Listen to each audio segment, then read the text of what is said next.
Hi guys, Jester here. Today's topic is about having fun.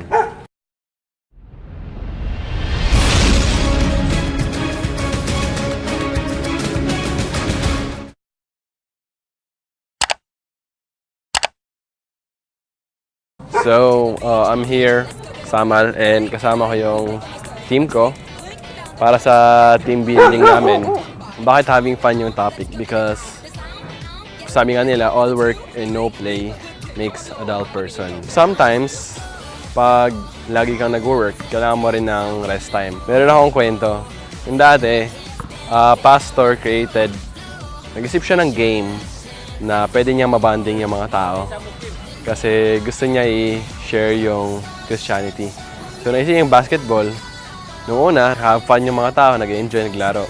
But then, yung mga tao naging competitive and then nilagyan nila ng scoreboard. So nung nagka-scoreboard, hindi na siya kasing fun ng dati kasi ang habol na ng mga tao yung score, hindi na yung having fun. And sometimes sa business natin, very important na while you're doing the business is nag-enjoy ka. Kasi if you're not enjoying or if you don't love what you do, why do it anyway? Meron din akong mga kilala na mga top earners sa abroad, mga foreigner. And sabi nila na nagta-travel daw sila ng how many hours para mag-present sa prospects nila.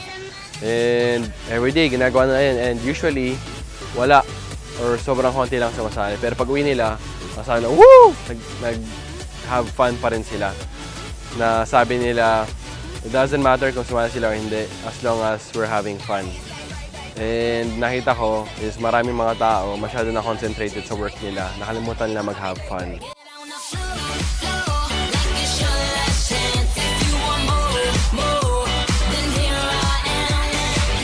Starships were meant to fly, hands up and touch the sky.